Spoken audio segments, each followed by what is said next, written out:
Great to have you with us. Now, lawyer for the 8 persons accused of murdering Major Maxwell Mahama are demanding a compensation after state prosecutors dropped the charges against them today in court. The 8 have been in court since May this year after they were picked up in connection with the lynching and death of the soldier which took place in the central region town of Dencho-Boase. The lawyer has been speaking to Joseph Akabley in an interview. We basically, as was said in court, and I'm sure you were in court as well, and then the judge also actually quoted the provision that deals with that. The law has provision for the payment of compensation to people who may be, in the eyes of the law itself, sees that they have been wrongfully imprisoned or treated by way of the prosecutorial charge. So in this instance, I have been acting for these accused people right from the inception of the case, purely on a pro bono basis, for free. And I've seen what they've gone through, even the anxiety of having a trial, and knowing that, because we all know that the punishment for this type of offenses is capital punishment.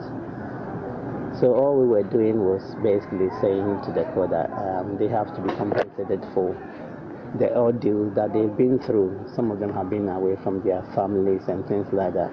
And like I said, it's not just asking for the sake of it, but it's basically so that in future, because what we want the criminal justice system to be fair, and that fairness to the accused, fairness to the victim, and fairness to the public.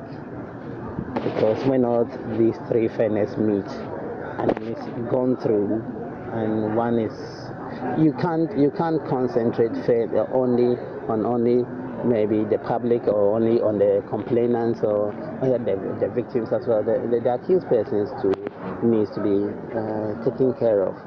So here, all we're saying is that if like the proper investigation, the assessment of the evidence has been done at the onset of the case, before you go in and arrest.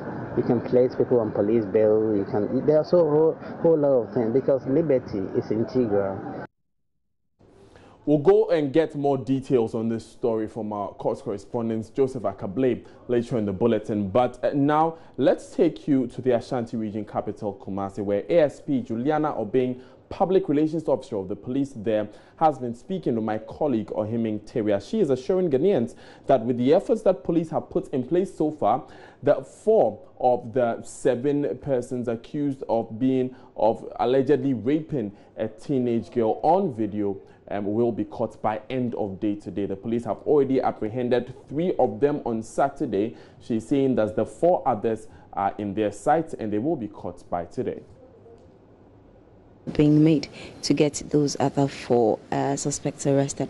At worst, we have yet another option if we don't get those 4 suspects. When you say efforts are being made, what exactly? Because for the civilians, the public, we want to understand what exactly you are doing so that we will be rest assured. You are giving us the assurances, but we need to understand your moves before we get the assurances. Well, agreed. If I say efforts, I mean to say that we do have details of these other 4 suspects. We do know where they live. We do know other things about them. So let me just go back to my word and say that, yes, we are making efforts to get them. Again, I repeat that at worst, we know what to do. We have yet another option. And so let's just keep our fingers crossed. I'm hoping that with the efforts that we are putting together here at the regional command, hopefully by close of today or even by close of week, we should be able to get the other 4 suspects arrested. What is this option that you want to keep to your chest? Well, it's good that you have said we would want to keep to our chest. Let's remember that there are 7 persons involved in this and 3 have been arrested. It will mean that if somebody is watching us, the possibility that if we put all of our plans out there, the person will be able to alter our plans. So let's just keep it to our chest. Let me just say that the assurance is grave that we will get these 4 other persons arrested.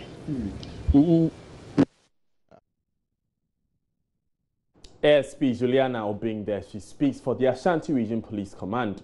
Now, officials at the Bolgatanga Regional Hospital and the Zwarungu Senior High School remained tight-lipped on the actual cause of death of a 19-year-old student, Rukaya Brima. She was a final-year student and she died on Sunday after being admitted in the Bolgatanga Regional Hospital for suspected meningitis. Unsatisfied with the manner of treatment, family of the deceased is faulting the hospital for the death of their relative. They want authorities to come clear on the cause of death.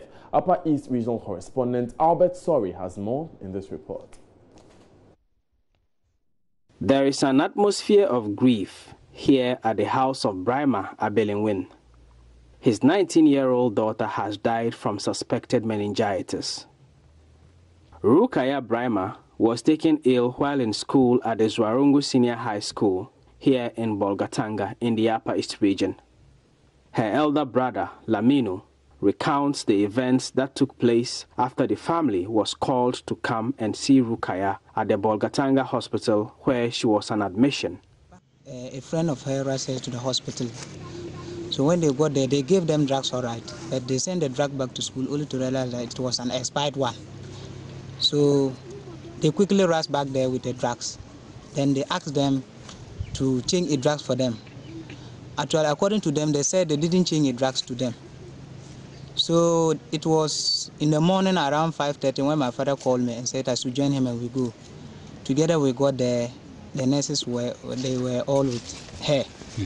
So we entered. They were saying all of us who cannot enter because there is a suspicion on cerebrospinal meningitis, that is CSM. So I quickly moved back and my father entered.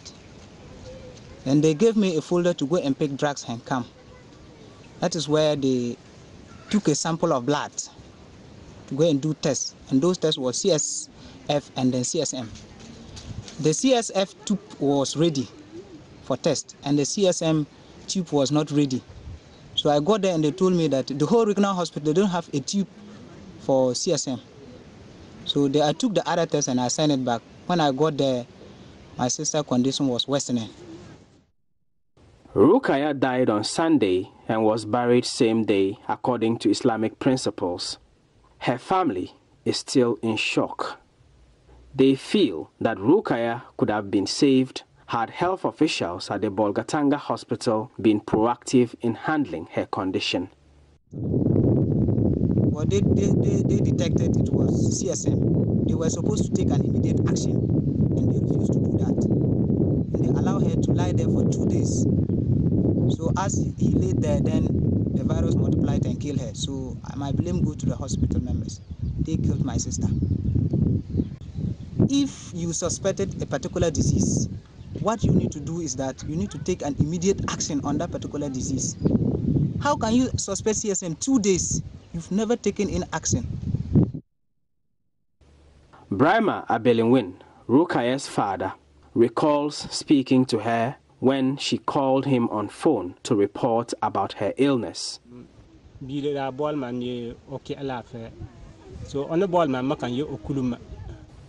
She called me and said she was not feeling well.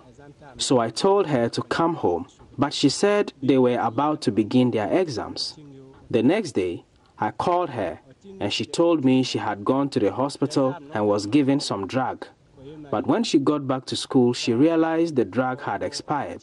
So she was to go back to the hospital. That evening, I called her again and she didn't answer her phone. The next day, they called and asked me to come to the hospital. When I got there, my daughter could no longer speak.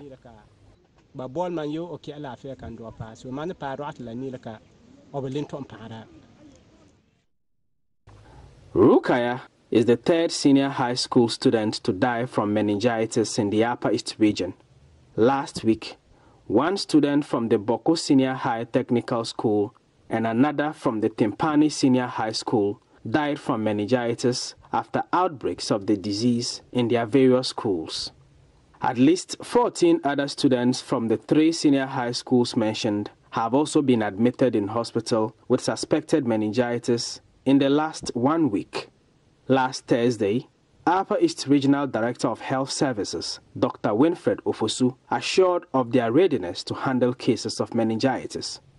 We will always have upsurge of meningitis cases because we are in meningitis endemic area. So we always prepare, one, to detect the cases and then also to manage them. So in terms of the logistics and stocks at our health facilities, they are already there. And the public sensitization of information is also ongoing. What we really need that the public, when you are sick or you feel unwell, you should report the health facility. However, regarding the specific case that resulted in Rukaya's death, health authorities are yet to make a public statement. For Joy News, Albert Sori, reporting from Bolgatanga.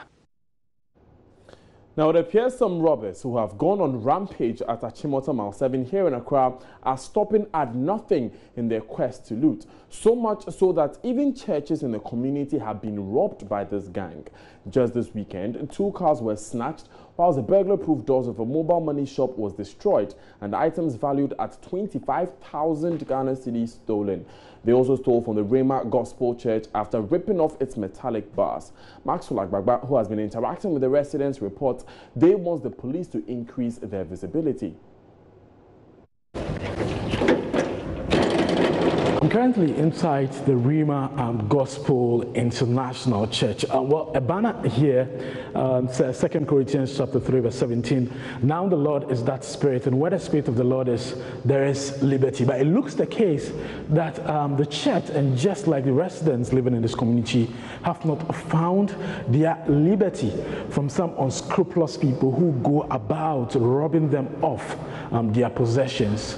Just last Saturday, this church was robbed of its 2 amplifiers. I've met one of the caretakers here.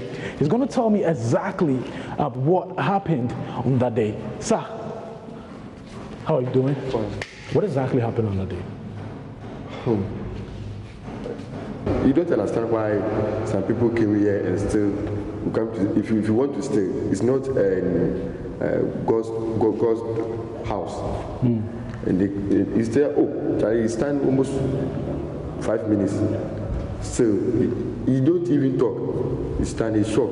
You don't understand why this happened in the house of the Lord. And yeah, I'm also shocked.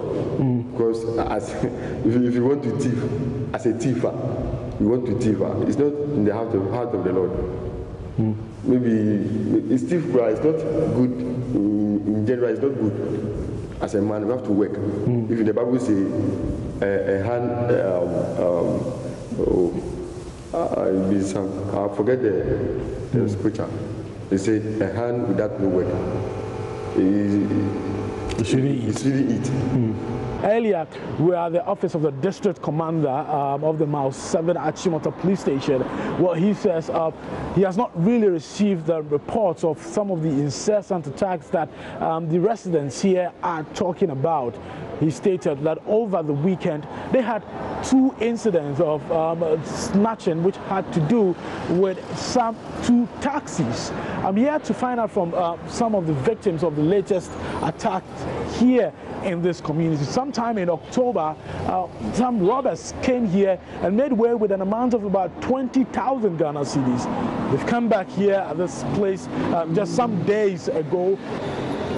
I was in the room sleeping, and my uncle called me around 5:30.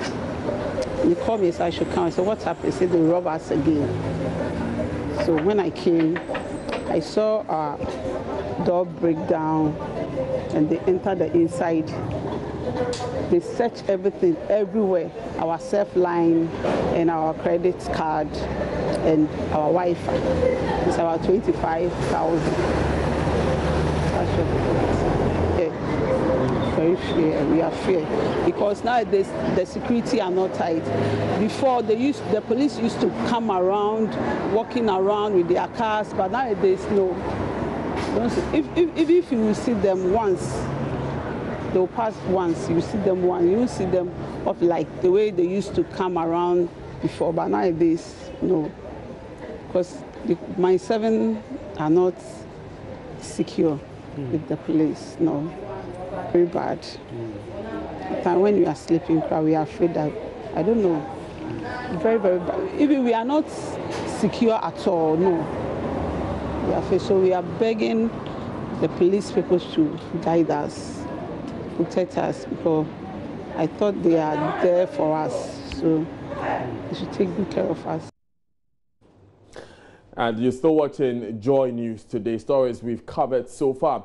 8 persons who were earlier accused of murdering retired Major Maxwell Mahama, who was killed in Dincho Boase earlier this year, are free to go. They were today discharged from the court and they are now demanding compensation. Also, the Ashanti Region Police is assuring Ghanaians that they will be capturing the 4 other persons accused of allegedly gang raping a teenage girl on video by end of this week, or latest by end of this week or by end of today. Still to come, liquid waste from the Tamale Metropolitan Assembly landfill site is running into the Balai water body, which serves as a source of drinking water for 5 communities in that electoral area. All this and more on Joy News Today. I'm Daniel Daze. Stay with us.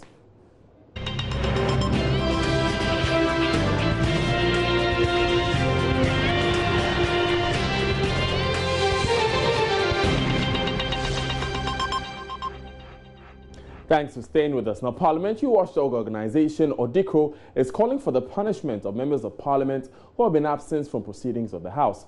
ODICRO's latest report reveals that 44 members of Parliament may have to vacate their seats if they are unable to give satisfactory reason to the Privileges Committee for absenting themselves from 15 sittings of Parliament without the permission, I should say, of Mr. Speaker. Now, some of the MPs indicted are Education Minister Dr. Matthew Opoku-Prempeh, Health Minister Kwekwa Agyemang-Menu, Communications Minister Esther Owusu-Ekufo, and many others. Director of Research and Content Development at ODICRO, Ernest Ama, argues these MPs have not shown respect to the Speaker. Very important because it's stated clearly in the Constitution of Ghana, and that for parliamentary business to commence, you need 1/3 of MPs to be Parliament. That's 92 of the current 275 MPs to be in Parliament. And also it's stated in the standing orders as well. So this is very important. But then let me take you back to the importance of it from a democratic point of view. So the 28+ million Ghanaians cannot all be in Parliament. Okay. So that's why every 4 years we elect some few people to go to the House and then make decisions on our behalf. That's why we have 275 people on the floor of Parliament. They are there to oversee what the executive does. They are there to legislate, and they are there to represent us. It is this particular function, that's the function of representation, that's most crucial. Because if your MP is not in Parliament, then how can he be representing your interest in the first place? If I say a member of Parliament, the office qualifies the title. A legislator, you know, is a member of the legislature, it qualifies. So, I mean, there's no way you can be a member of Parliament and not be in Parliament. Now, to get to the substantive part of our report, we looked at a number of variables that can potentially affect absenteeism. So we looked at ministerial status, which was one of the major highlights. We looked at term in office. We looked at electoral competitiveness. We looked at electoral competitiveness being that you see that some of the constituencies are highly contested. Okay. So when it's so difficult for an MP to win a seat from such a constituency, it means that the fiscal presence of that MP will be needed much more in the constituency. Ernest Ama is Director of Research at ODICRO. ODICRO has been periodically releasing these reports, analyzing what goes on in the House of Parliament. Now, this major finding has a few more elements to it, because you find that 39 out of these 44 MPs have without for 15 or more sittings are ministers of state.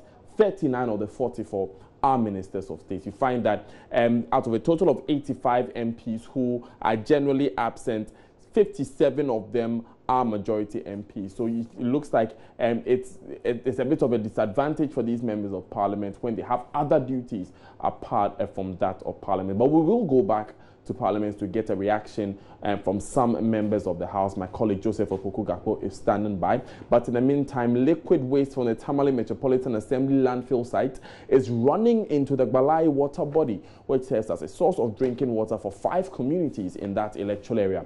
The broken fence has given way for waste to move into the dam. This is the only source of water for the residents of Gbalai and 4 other communities. They are forced to drink from the contaminated water as pollution continues, and they are waiting for a solution. Communities are in despair as their drinking water turns green due to solid and liquid waste from nearby landfill sites managed by the Tamale Metro Assembly. The situation gets worse during the raining season. Assemblyman for the area, Alasan Siedu, said these communities continue to record cases of cholera and diarrhea. He tells Joy News several complaints to the Tamale Metropolitan Assembly to fix the problem have proven futile. I have 5 communities in my electoral area, which is Balahi, Saguli, Santugu, Pontalga, and then Kula communities. All our dams are just polluted because of the landfill site. Because in rainy season, water is the water is washing the rubbish or the liquid waste into our sources, and that is the only sources that we are using there. Area cholera is always our problem in our communities. We always write some letters to our assembly and then keep on reminding them. You know, it's like Tamale Metro are not taking seriously about the landfill site. There's even 2011, we even came out to ban the Zoom trucks from dumping the site again because of the challenges that we are facing there. Ramatu Yakubu, a mother of 5 children, also lamented the high cases of diarrhea in the community. She wants the landfill site relocated. We don't have potable water. It is this dam that we drink from. The waste sometimes drops along the road whilst being carried to the site. When that happens, it is swept into our dam. Beside this, the landfill site breeds mosquitoes and houseflies, and children will also not go to school because of this. They sometimes get injured, and that is a matter of concern.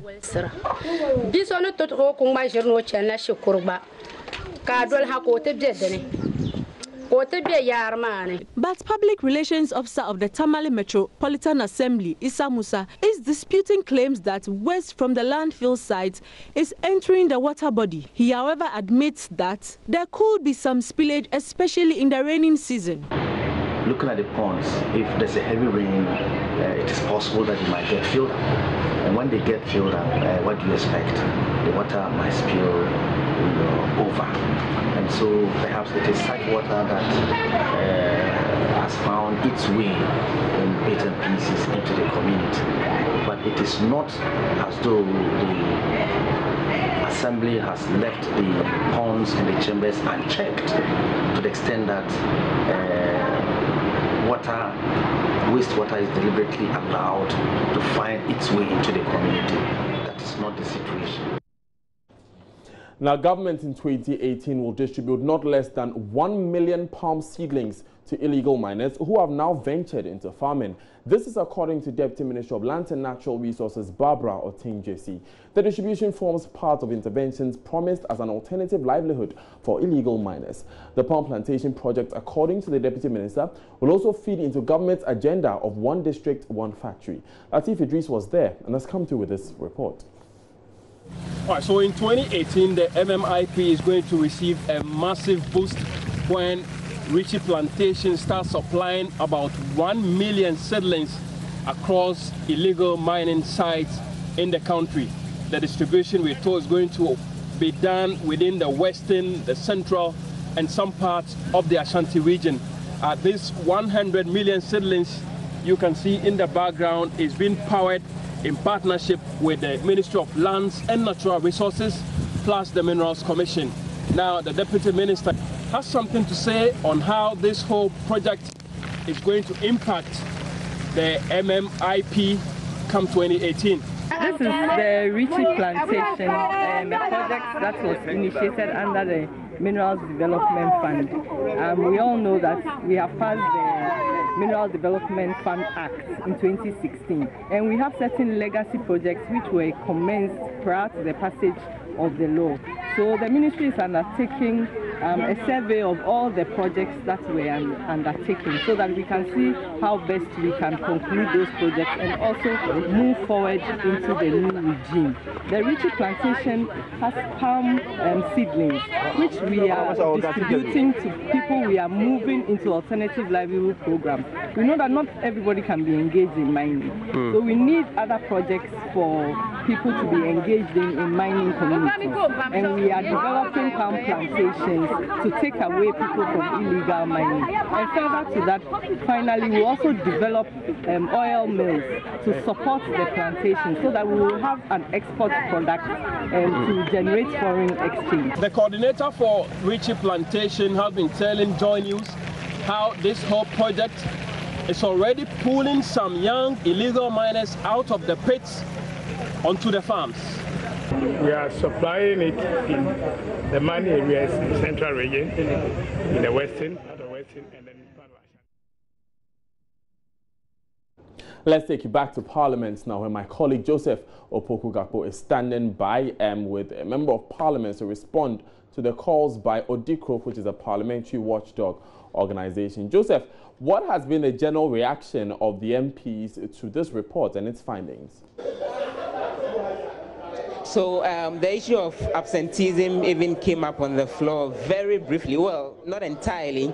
At a point in time, the minority leader, Haruna Idrisu, wanted to continue further questioning of the Deputy Minister for Lands and Natural Resources, who had appeared to respond to questions. And the Speaker of Parliament, Professor Michael Kwe, passed a very brief comment that, well, in this time when there are contents about absenteeism and the House sitting late and all, as much as possible, he would want to see a situation of particularly those on the minority side. They actually had a caucus meeting this morning, and his point was that he would want to move on with business, and he was urging them to ensure that any time it's time for business, they'll show up and get the business going rather than to go up for caucus meetings early in the morning and all. But let's get further reaction on this. Deputy Majority Whip Matthew Nyindam, who is the MP for Kwandai, is joining us. Well, from the indication that we get, ministers and deputy ministers who are also members of Parliament are the worst culprits when it comes to absenteeism in the House, particularly from the survey by Odikro.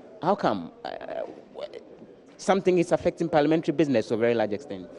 Yes, I think I read a survey, and I must admit that as a whip, sometimes I am under pressure when attendance in the House is very poor, especially when you have business, very important business to transact. And for that matter, of absenteeism, I don't encourage it. And the Odikro group, I don't know how to call them, they call themselves Odikro group. It's a civil society, and as part of our system, a democratic system like we have in Ghana here, civil society has a very critical role to play in building our democracy. And for that matter, I wouldn't want to demonize them. I wouldn't want to say they are not doing the best. But we think that as a house, we will find time and sit down with the Odikro group of companies. Sometimes they don't get it right. Most of these ministers, like you rightly said, ministers and deputy ministers, in a way, are the corporates, the highest. Yes, it tells you because of the hybrid system we're doing. You're running the executives at the same time you're running the legislature as one person. So when duty is on you to do the legislature, you have to be there. The same time you have to go and look for the executive wing to serve. So sometimes they are not able to meet it equally. But how should we deal with that going forward? Because the people who send some of those members of Parliament to the House, like the MP for Blake-Mersler, also like Kweku Kwating, who are some of those who have been named in this report, they expect them to be here on the floor to get the business of the House done and to represent them, so that then if they are leaving that to go do the job at the executive level, then obviously their constituents would also have cause to complain, wouldn't they? Yeah, they have a cause to complain, but like I rightly said, we need to find a balance, okay? The system we are running now, Our constitution says about 40% of members of parliament should join the executives. It is a constitutional mandate. Is it about time we change that as a way to deal with this problem? Between the two of us, and I also think that the civil society who is talking about this must also advocate for a change where we have complete separation of powers. The executive stand alone, the legislature stand alone. But all the same, this is what we have now. And we are urging them. It's not easy. Sometimes if you are not there, you think it's so easy. Like I said, sometimes the Odikro group also get it wrong. There are members of parliament who are named in there, and I can tell you that they are very, very prominent persons. They are always punctual in parliament. Unfortunately, they are named in there. But I'm not demonizing them. But we need to sit down with them. Let's know how they operate. What is their methodology? What methodology are they adopting? Where are they getting their facts and figures from? All this is when we partner. I think we can do it very well. Their facts and figures, they found that some of them were actually absent from the house for 15 continuous sitting days without permission, and the indication is that then such people should probably be kicked out of parliament per the standing orders and the constitution and all. Will that happen? It cannot happen. It cannot happen. But like I said, look, if you scrutinize their findings as a whip, there are a lot of them who have also traveled with permission. It isn't that they went without permission. That is why I'm saying that we need to sit down.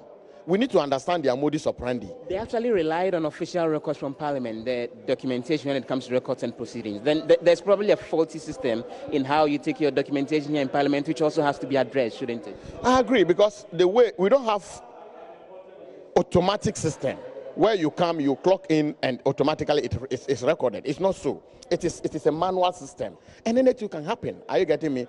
Like I said, I don't want to condemn them. I think that they are doing well. It's okay. At least they are putting members of parliament on check. And like I say, as a member of parliament, when I read some of those things, fine. If your name is out there that you are not punctual in parliament, at least the first thing is that you get worried. How can you adjust? But